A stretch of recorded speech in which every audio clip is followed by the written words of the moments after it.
नमस्कार। हनुमान चालीसा साधना के इस अद्भुत सेशन में आपका स्वागत है। पिछले वीडियो में आपने हनुमान चालीसा की साधना की प्रक्रिया के बारे में समझा था कि कैसे आपके आज्ञा चक्र में बीज मंत्र को लेकर हनुमान चालीसा को एक चमत्कारिक साधना में परिवर्तित किया जा सकता है। आज इस वीडियो में आप सीखेंगे कि इस साधना को कैसे 3 दिन, 7 दिन, 21 दिन या 41 दिन की बहुत ही पावरफुल साधना बना सकते हैं। और साथ ही आपकी समस्या के निवारण के लिए या आपकी कुछ मनोकामना है उसे पूरी करने के लिए आपको कितने दिन की साधना किस तरीके से करनी चाहिए, ये भी आप इस वीडियो में सीखेंगे। और एक बार आप प्रैक्टिकली ये साधना को सही तरीके से करेंगे तो मैं आपको गारंटी देता हूं कि जीवन के हर पड़ाव में हनुमान जी आपके साथ होंगे। आपको किसी और के सहारे की आवश्यकता नहीं रहेगी, क्योंकि आप जानते हैं कि हनुमान जी महाराज शिव जी के एक ऐसे अवतार है, एक ऐसे अंश है जो हर युग में, यहाँ तक कि कलयुग में भी साक्षात हमारे साथ मौजूद हैं। तो आइए जानते हैं आपके उद्देश्य के अनुरूप आपको ये साधना कैसे करनी है, ये जानते हैं। जिन लोगों को किसी फल की प्राप्ति करनी है, जैसे कि जॉब इंटरव्यू के समय या एग्जाम के वक्त आत्मविश्वास की अनुभूति महसूस करने के लिए, वो लोग ये साधना 3 दिनों तक कर सकते हैं। इससे आपको किसी भी चैलेंजिंग सिचुएशन में आत्मविश्वास की अनुभूति होगी। जो किसी प्रकार के बंधन की स्थिति में है, जैसे कि कोर्ट कचहरी में पेशी, जॉब के प्रमोशन में रुकावट इत्यादि में, वो ये साधना 7 दिनों तक की जा सकती है। जो लोग किसी भी ग्रहों के बुरे प्रभाव में हैं या कर्ज से छुटकारा चाहते हैं, वह ये साधना 21 दिनों तक कर सकते हैं। और किसी को शनि की ढैया या 7.5 सता रही है या किसी नकारात्मक ऊर्जा का प्रभाव महसूस कर रहे हैं, वो लोग ये साधना 41 दिनों तक कर सकते हैं।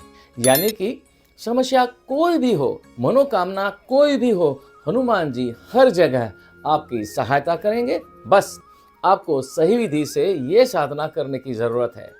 आइए साधना की विधि को समझते हैं। सबसे पहले हम ये समझते हैं कि हनुमान चालीसा के पाठ को एक साधना कैसे बनाया जा सकता है। दरअसल कोई भी पाठ हम बाहरी रूप से करते हैं, लेकिन साधना हमारे भीतर यानी कि हमारे चित्त से होती है। जब आप परिणाम छोड़ देते हैं और प्रक्रिया में भीतर उतरते हैं, तब हनुमान चेतना सक्रिय होती है। और यही साधना का मुख्य पहलू है, क्योंकि केवल ज्ञान आपके अंदर परिवर्तन नहीं लाता, परंतु निरंतर अभ्यास आपकी चेतना को आकार देता है। जैसे कि हनुमान चालीसा को यदि हम केवल संकट में पढ़ें तो वह सहारा देती है, पर यदि हम उसे नियमित साधना बनाएं तो वह हमारा स्वभाव, हमारी प्रकृति बन जाती है। तो आइए समझते हैं इस साधना को कैसे प्रैक्टिस करना है और कौन सी चीज़ों का आपको विशेष ध्यान रखना है। सबसे पहला, खेचरी मुद्रा का साधनात्मक संस्करण। जीभ को यानी कि जिह्वा को ऊपरी तालू से हल्का स्पर्श करना है। जीभ को पीछे और थोड़ी सी मोड़ना है। दांतों में कोई दबाव नहीं डालना। श्वास की गति धीमी और ध्यान केवल ऊपर की ओर खिंचाव पर और दृष्टि आज्ञा चक्र पर। बस एक चीज जो सबको ध्यान में रखनी है कि खेचरी मुद्रा का उद्देश्य जीभ नहीं, मन को भीतर खींचना है। दूसरा, आपको यह समझना है कि आपको आज्ञा चक्र पर बीज संकल्प को कैसे स्थिर करना है। अक्सर साधक कल्पना तो करते हैं पर स्थिरता प्राप्त नहीं कर पाते, और उसके लिए आप इस प्रक्रिया में जुड़ सकते हैं।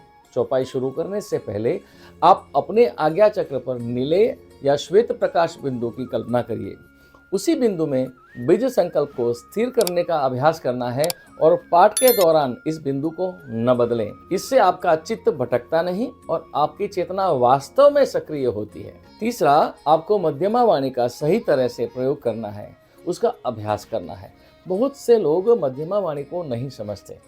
आप हर दोहे और हर चौपाई को ऐसे पढ़िए जैसे आप स्वयं अपने ही भीतर सुन रहे हो, जिसमें आपके होठ हल्के हिल सकते हैं, लेकिन आपको ध्यान रखना है कि आपके स्वर बाहर न जाएं और शब्द आपके मन में ही भीतर गूंजें।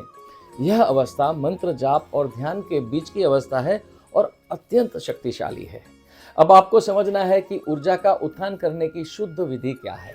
यह बहुत महत्वपूर्ण बात है, क्योंकि ऊर्जा को आदेश अहंकार के भाव से नहीं किंतु साक्षी भाव से दिया जाना चाहिए। जैसे कि आपका भाव ये नहीं होना चाहिए कि मैं ऊर्जा भेज रहा हूँ, इसकी बजाय आपका भाव ये होना चाहिए कि ऊर्जा प्रवाहित हो रही है। आपको ये नहीं सोचना कि मैं शक्ति चला रहा हूँ, इसकी जगह ये सोचना है कि हनुमान चेतना मुझ में प्रवाहित हो रही है। इससे साधना कर्तापन से मुक्त रहती है और ओवर स्टिमुलेशन से बचाव होता है। हाँ, और एक जरूरी चीज कि आपको हर चौपाई के बाद एक सूक्ष्म विराम लेना है, जिसमें आपको एक श्वास और 2 सेकंड का मौन धारण करना है। यह छोटा सा विराम ऊर्जा को शरीर में सेटल होने में मदद करेगा। तो इसी तरह से इस अद्भुत साधना विधि के द्वारा आप सिर्फ समस्या का निवारण ही नहीं बल्कि आपकी हर मनोकामना को पूर्ण कर सकते हैं।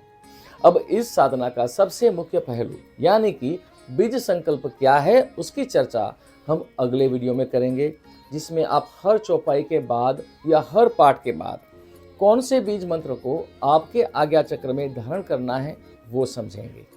और एक गुड न्यूज मैं आपको बताना चाहता हूं कि हनुमान चालीसा साधना का ये संपूर्ण अभ्यास हैप्पी लाइफ यूनिवर्सिटी के एक ऐप में उपलब्ध है, जिसमें साधना की विधि से लेकर बीज मंत्र तक का सारा मटेरियल आपको एक ही ऐप में मिल जाएगा। और उतना ही नहीं, जो भी साधक इस ऐप को अभी डाउनलोड करके इंस्टॉल करेंगे उनको 3 सरप्राइज बोनस, जिसका मूल्य 3000 रुपए से भी अधिक है, वो फ्री में प्राप्त कर सकते हैं। ऐप की लिंक इस वीडियो के डिस्क्रिप्शन में दी गई है, तो अभी इंस्टॉल कीजिए। और अगर आपने हमारे चैनल को अभी तक सब्सक्राइब नहीं किया तो अभी सब्सक्राइब कीजिए और बेल आइकन पर भी क्लिक कीजिए, जिससे आपको सारी अपडेट मिलती रहे।